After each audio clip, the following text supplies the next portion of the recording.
Okay. You ready for this? How's my sound coming in? Good? Perfect. Good. Of course, everybody can hear you now.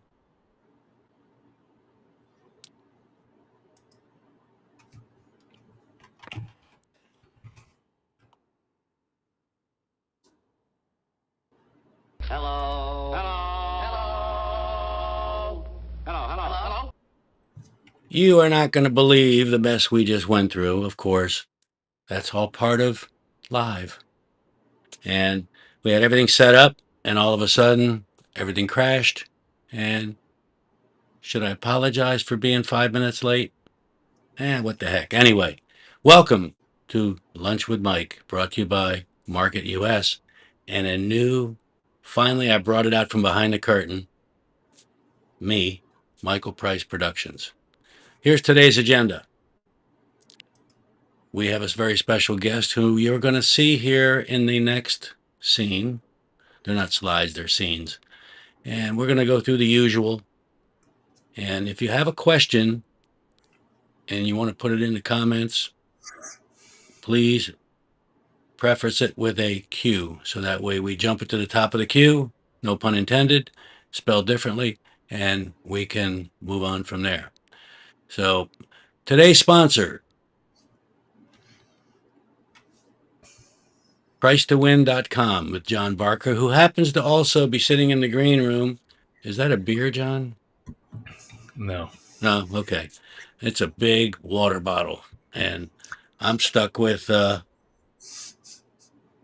iced tea.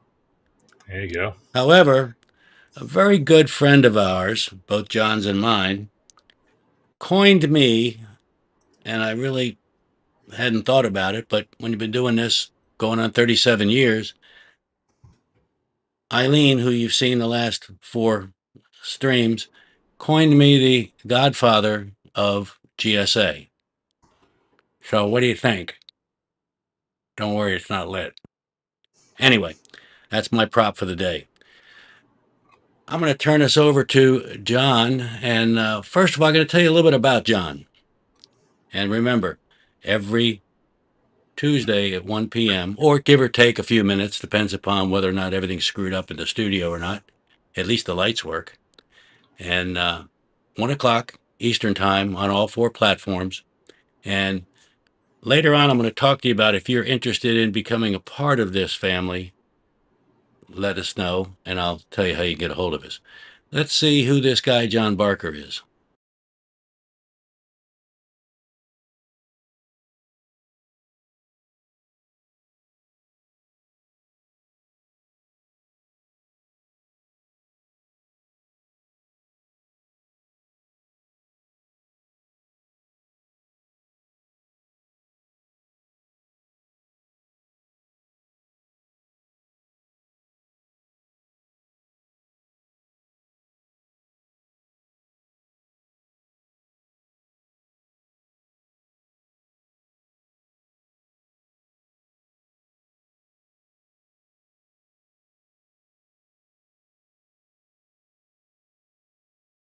Boy in and see what's up.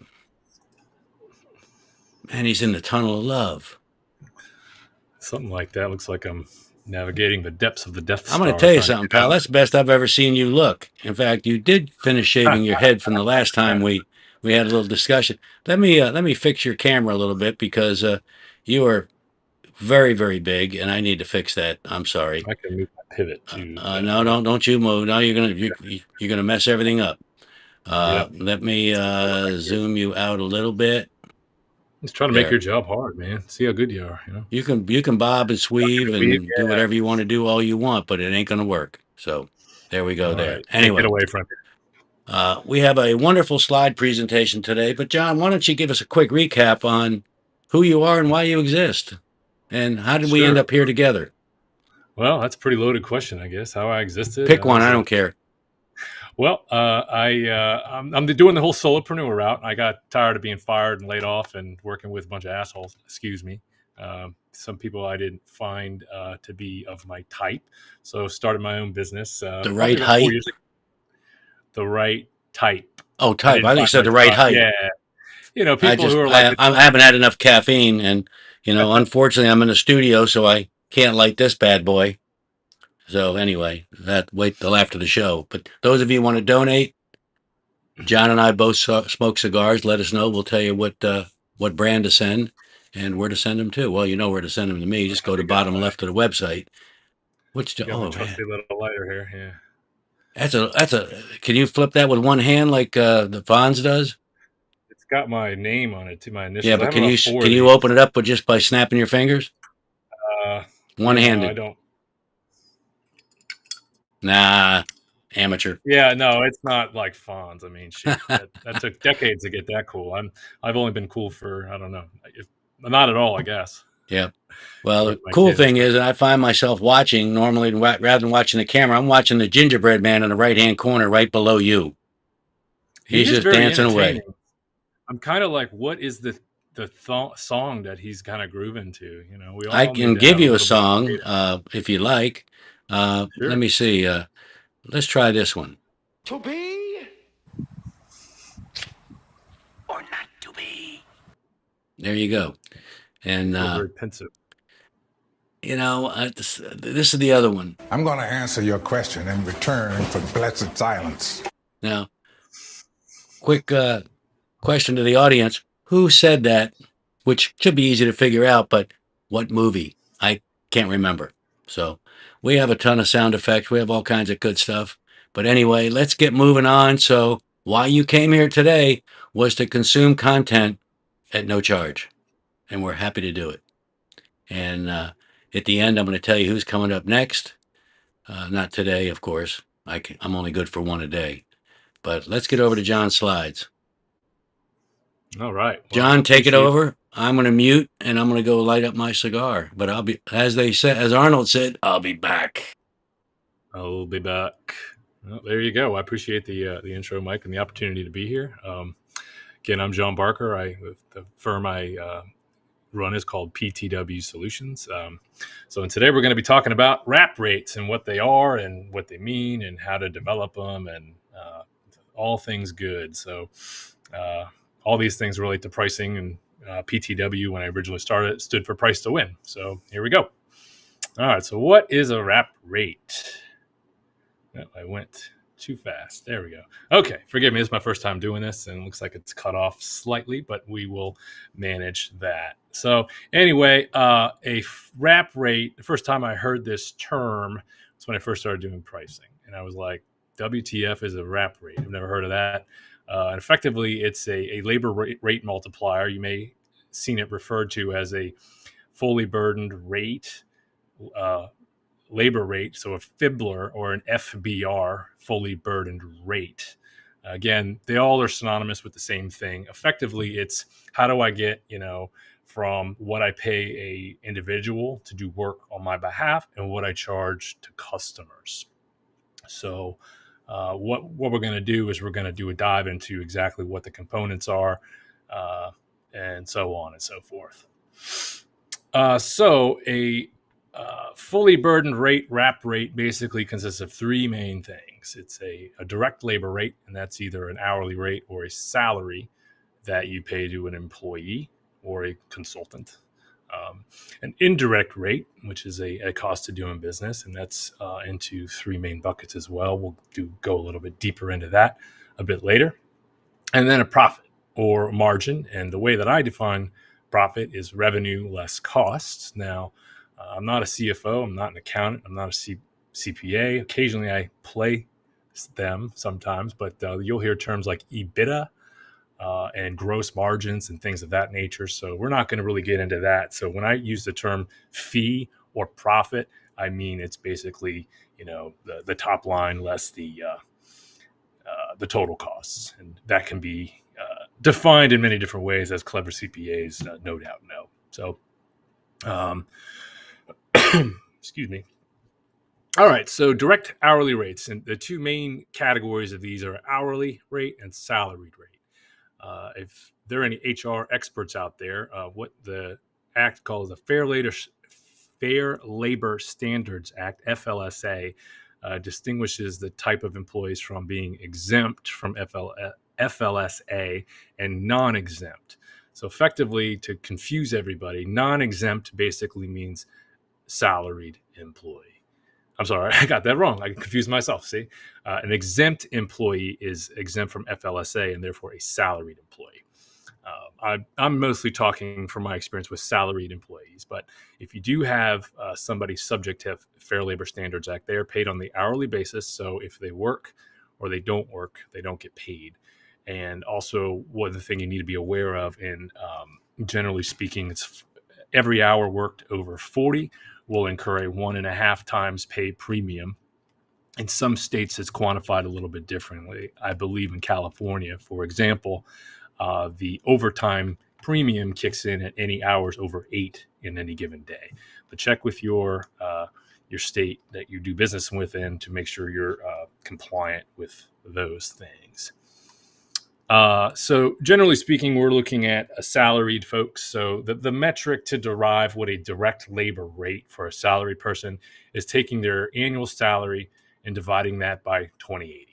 So in this scenario here, we have somebody being paid $100K. We divide that by 2080 and we get a direct labor rate of $48.08.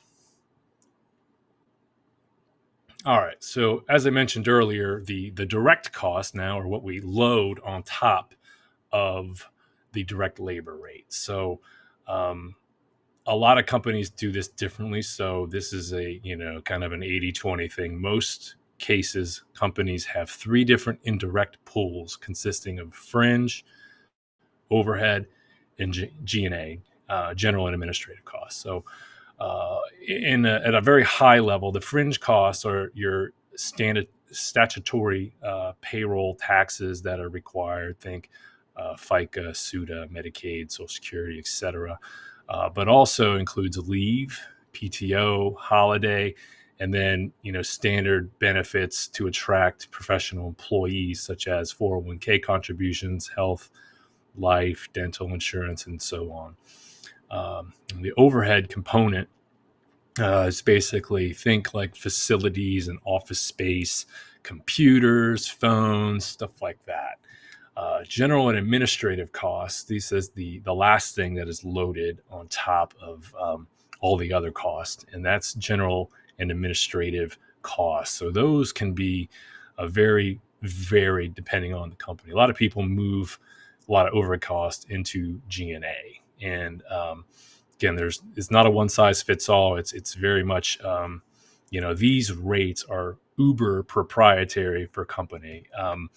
If any company ever asks you to divulge yours, you not only tell them no, but you tell them heck no. This is super proprietary, competitive, competition sensitive. So do everything you can to avoid divulging what specifically any of these wrap rates are. But in total, you don't want them to know anything about the spread at all. We'll get in more into that topic a bit later. So yeah, your G&A folks consist of, like, think of your accountants, think of your lawyer, think of cybersecurity team, procurement, sales and marketing, recruiting, things like that. So those are necessary folks and expertise you need to run your business. But it's not directly, billable to a specific client, right? You're not billing their time on the hourly basis. You're kind of absorbing it across all the costs of the enterprise. I got to move my mouse over there. All right. So profit. What is profit again? Profit, fee, kind of the same thing, depending on the size and the contract type of the bid. Many times you have to divulge what your proposed profit is. In my experience, the margins for companies doing business directly with the federal government tend to be a bit lower than on the commercial side because of the FAR. The Federal Acquisitions Regulations has profit guidance in that citation right there, and what is a quote unquote fair and reasonable profit margin. A common misperception that we see is G&A is not part of profit. In my dealings with customers from the government side, they look at G&A and they think it's profit. A lot of times people call G&A markup, and I'm very clear on, okay, markup is only, does that include fee or does it not include fee? Because there's a lot of, nuances in government contracting. And so markup, to me, if you hear that term, make sure to clarify whether that includes costs and profit, because generally speaking, it should only include costs. Again, there's a link into the specific FAR citation that provides government contracting officers guidance on how to negotiate contracts, specifically profit margins. That's actually an excellent section overall. It talks about proposal analysis techniques, and somebody like me who's an uber nerd about this stuff, I can recite a lot of those things that I won't bore everybody with right now, but feel free to reach out and I can talk your ear off until you fall asleep if you're having trouble doing that. So anywho, that's a side offering I guess I'm offering. So anywho, let's go to the next slide.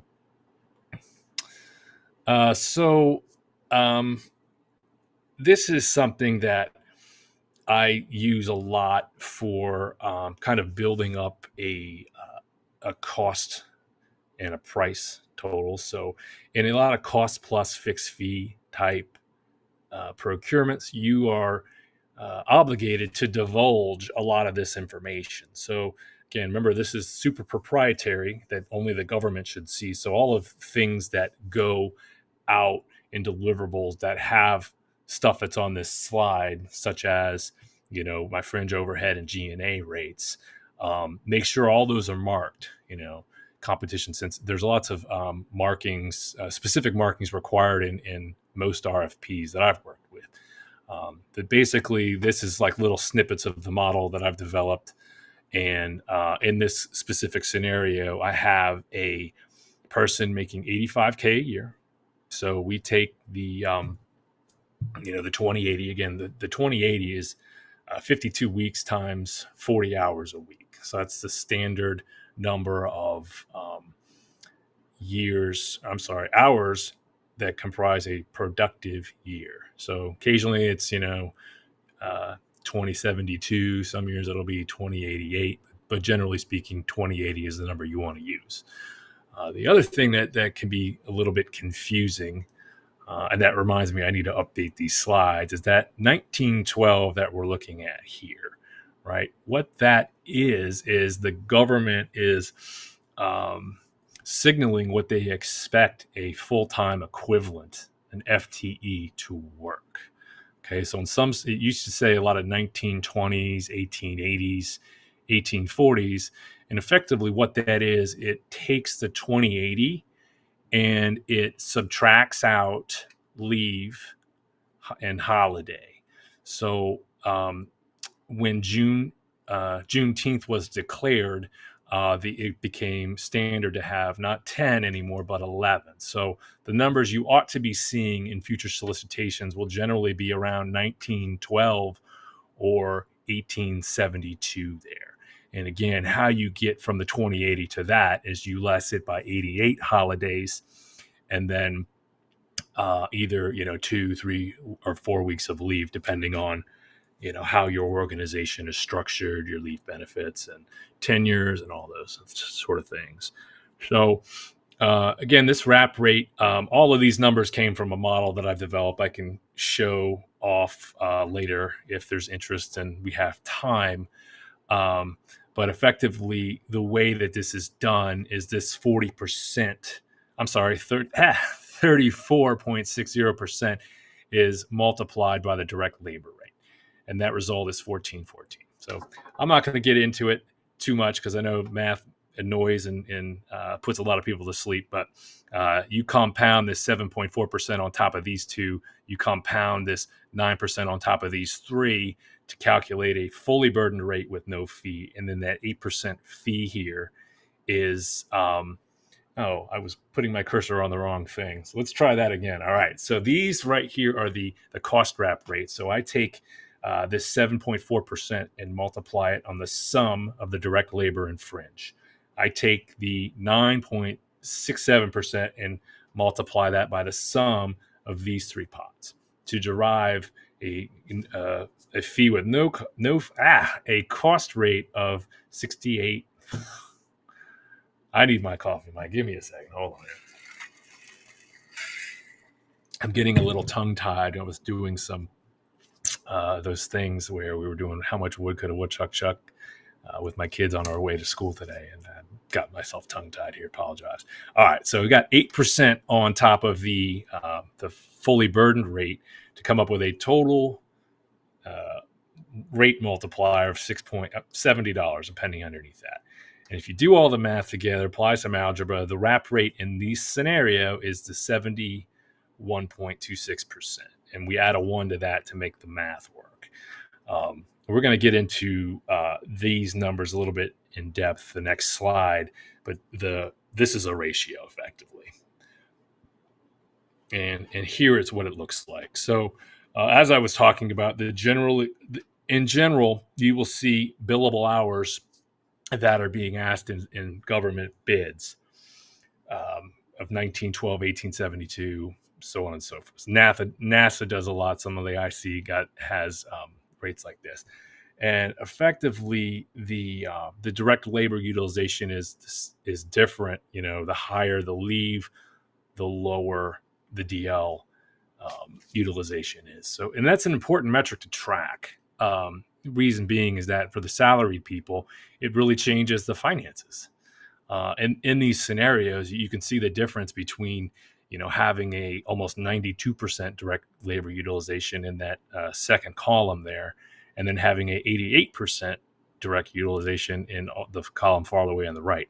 So effectively, it's less salary that's being directly paid by your customer, and it's more of a fringe indirect costs. And those things matter in the macro sense, but in the micro sense, it's, you know, this is how it works in the micro sense. And so it's important, again, and we'll go into the next slide here, which I think I made an interpretation of this. So the direct labor utilization is an important metric to track for this very reason. And again, depending on contract types, which didn't really get into here, but effectively there's fixed price and cost plus that are on the two ends of the spectrum. And then you have this hybrid that is time and material. Sometimes you call it fixed price labor hour. Not going to get into the mess that is cost plus, but in the two scenarios, we have a contract that is $1.2 million a year, right? So 1/12 of that is $100K. And so in a fixed price scenario, you get that your revenues are completely fixed, right? While you're in your time and materials, they're more subject to volatility because of that. Each month has a different number of day, depending on when the Mondays and Fridays fall. You may have different type of billable hours. And so your revenue models really kind of change a lot. So it's something to be aware of. But that direct labor utilization attributes completely to your profits on fixed price jobs.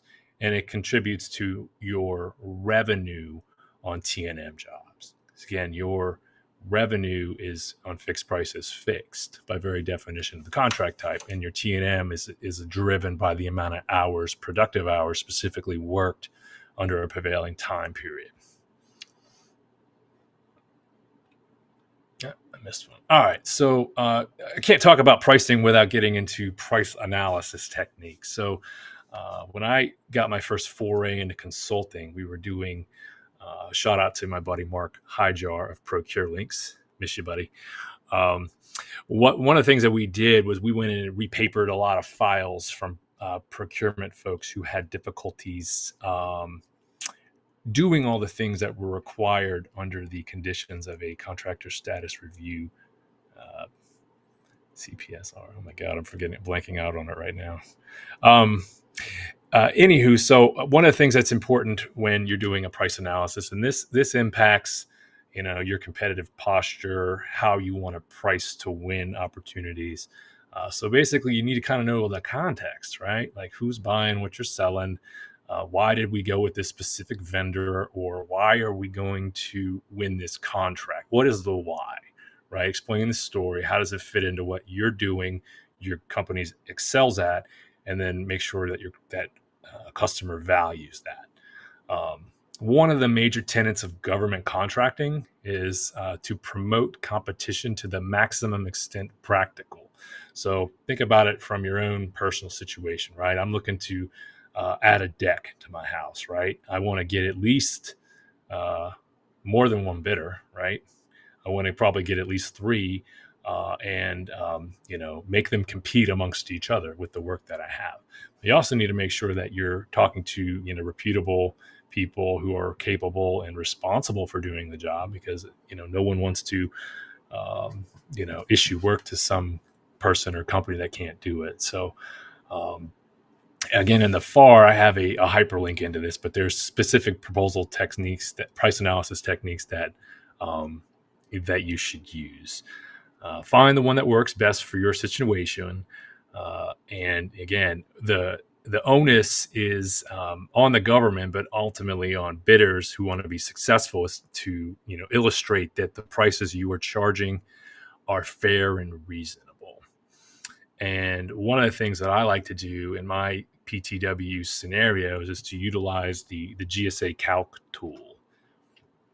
And I have a hyperlink in here for it. And I did a slide of just one of them, and we could, if we have time, Mike, or an inclination to, we can go into the specific tool. But this is a snapshot of the GSA Calc tool. I did a labor category sort for a job function that's really core at my heart and where my experiences has mostly been in contract administration. So this tool takes the aggregate of all the schedules. So by vendor, by years of experience, by, is it a high school? Is it a BA, BS, et cetera? So you can manipulate all those levers right over here. But I use the GSA Calc tool to kind of establish a ceiling of what I'm looking for. I believe the government uses this as a tool to kind of develop their independent government estimates, IGEs. So I kind of use this as my top line number of a number that I expect the buyer's willing to pay. And then my job is to, as someone who optimizes margins and tries to best position my companies or my clients to win contracts, how much profit can we charge on top of our costs? So, and we can get in more to that into specific Excel files, but that's the end of my slide show, Mr. Price. Sometimes I wish my last name was Mr. Price, but I got Barker going for me. So I don't know if trust Bob me, Barker, Price is right, or Bob wrong. Barker's rich, and the only guy that I know with a last name of Price who's rich is a basketball player, and his first name is not Mike. So that's I don't know that basketball player, but well, I don't follow basketball, but I constantly get called Mark Price. Oh, okay, Mark Price, gotcha. Welcome back to Earth. Yeah, thanks. I don't want to get into this yet. We can do a little bit of banter here, but I can get into some really nerdy stuff. On some Excel files that I kind of prepared to talk about if, again, there was time. And well, are they going to be available for download from your site? These webs, the slides will. No, not the models. That's something that I'm working on to figure out better ways to monetize that. But I do drips and drabs on social media. I mean, as far as your slides, I if I remember, I think didn't you say that you're going to put those in a PDF and maybe put a couple spreadsheets in there? Because as you can imagine, unless we're on a big screen, those spreadsheets get huge, and the huger that they get, I like that word, huger. Is that like Dumb and Dumber? Okay, anyway, I digress. That would make the type very, very small. So I would suggest that we go to Q&A. I've seen a couple questions come up. I answered them. Price-to-win-solutions.com is the answer to that question. How do you get a hold of John? Or you can get him through LinkedIn. Either one, your choice. And then I had to have my shameless advertising in there, but don't worry about that. Let's go over All to good, Q&A, man. see if anybody's got anything that's still awake. Because I got to tell you something. No. That's not a slam. That was strictly a, That might be asking too much. yeah, okay. Yep. Fair enough. Fair enough. Yep. And let's see what we got floating around here. Maybe I'll come back on the screen. What do you think? I don't know. I kind of miss you. It looks like you got a glimpse of my office that I texted you before, my studio over here. well, Always work in it's in progress. the makings and it's doing fine. I appreciate So, that. Thank you, sir. I appreciate all the help. Follow Mike Price. Mike Price is I just learned, I think yesterday or this recently is considered the godfather of GSA schedules. So, and now, Mike who's and the I, godfather of government marketing? Well, he'll be on in 2 weeks. yeah, Mr. Mark Amtower. I've been Yes, following sir. him for 20 years. So, Fantastic gentleman. guess what the name of that show is on the 20th? I don't need to guess. I know. I saw it beforehand, but I can tell. Yeah, Godfather versus Godfather, or No, Godfather 2 God. Godfather interviews Godfather. My bad. I'm competitive, right? So I was thinking Godfather versus Godfather, thinking like a knife fight in the But we're alley. not even in the same. We're not even in the same industry. That's the beauty.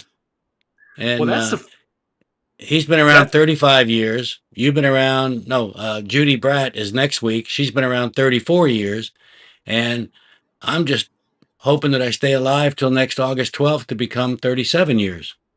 So, well, I'll be praying for you, sir. well, I've been doing this 22 years now.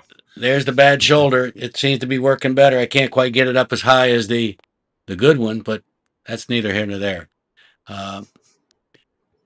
Let me see here. I don't see anything there. Of course, it's kind of tough to follow 4 platforms at once.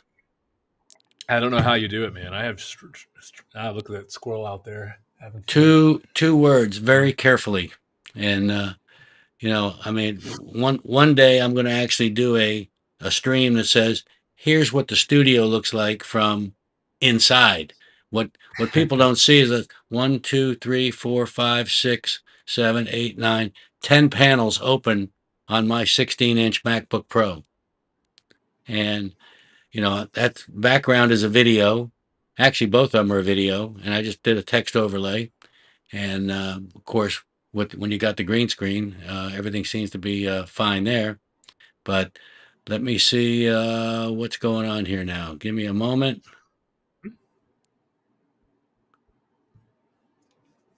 And I'm putting you back in the tunnel, son. I think I am. I thought I was. Yeah, well, what the heck? Yeah. Either one. All right, Nothing's perfect. let's see what we've got here. Am I right? I don't know. It's kind of tough to tell, but that's beside the point. And let me see here. I got it. Oh, I do have a question. What's one of my favorite sound effects I've ever used? You want to be a little more specific, please? That's one of them. I got a whole bunch of them, but I want to run a little trivia question. I have no idea what the heck you're going to get for it, but tell me who said this and what movie it came from. You can't handle the truth. That's an easy one. Come on. You got what? That's an easy one. Who is it? That's Jack Nicholson. He was From? the colonel In? he was the Marine colonel. A Few Good Men. Yep. And this one I don't think anybody's going to get unless you're a fan of the Netflix series. There's your hint. Were you wrong? I was wrong. Yes, you were wrong. Tell me who. You told me this yesterday. Yeah. That's It's James Spader, and I can't remember the FBI director's name, but that's from the original 8 seasons of The Blacklist. It's Lithgow, right? Is it Lithgow?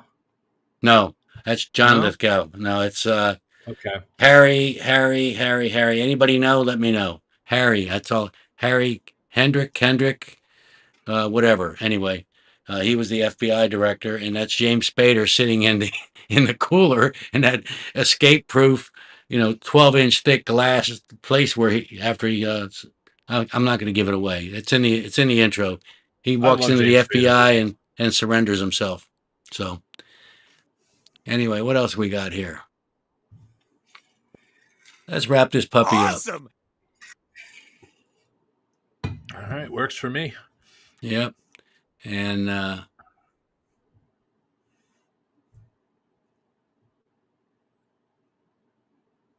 just like that little neon thing going around here. It's kind of cool. Yeah, I do too. It gives me a Star Wars vibe, right? Like a lightsaber battle, Yeah. or like a Tron, I guess. Remember that movie? Yep. Yeah, it gets those kind of vibes. Let me see here. There we Oh, go. I'm still sharing. Oops. Anyway, this seems to be just about it. So it's time to get into our thank you page. Thank you scene. And I want to thank everybody for being here. I have no idea. It's very tough to get to all four of the platforms to do the questions or comments or the one finger salute. I've had those before too. But either way, as that works out, if you're interested in being featured like John is, no, this way. I keep, the problem is if you have writing on your shirt or anything and you mirror it, you end up, exactly. So bottom line Yeah. is you use the opposite hand to point where you want to go. Oops. Yeah. If you want to point to the right, use your right hand, which looks like the left hand to those of you. Well, actually, is the right hand because you're facing me. But I digress. I'm sorry. I And still have trouble with my left and my rights. well, for the Yeah. longest time, I had the left hand and arm and shoulder in a harness, and I couldn't move it. So that came out okay. I won't gross anybody out and show you the X-ray, but had a dislocation that destroyed the humerus ball and completely Oh my destroyed god. all 7 muscles in the shoulder. And I was in that harness for about 3 weeks. So again, if anybody's also interested in having any of your things produced, whether it be film, live, or whatever, let us know. We can help you out. And got all kinds of cool things coming each week. I come up with something a little bit better and a little bit neater. So we are just about out of time. And this is the fun part I like is that I want to thank everybody again. Oh, by the way, Judy Bratt, wonderful lady. I spent an hour and a half on the phone with her yesterday. First conversation we ever had on the phone. And we've been around 3 decades plus. I like 3 decades better than 30 plus. It sounds more impressive. I don't know. You Judy's tell me. fantastic. You're gonna have an awesome time with her. And yep. And she came back with a whole list of, what are the requirements I need to do? What are the questions? What I said, you don't do anything. Just call John and ask him. You push 2 buttons and you're in. It's all done in the studio, which is, well, next stream, I'll show you the studio because there's cameras all over in here. And biggest problem is trying to figure out which darn camera I'm on at what particular time. So, I can't even imagine. You're doing a great job though, Mike, and I really well, appreciate it's not bad for an old guy and a rookie. So, next Tuesday, 1 p.m. is Judy Bratt. Look forward to seeing you there. And here's how we sign off now.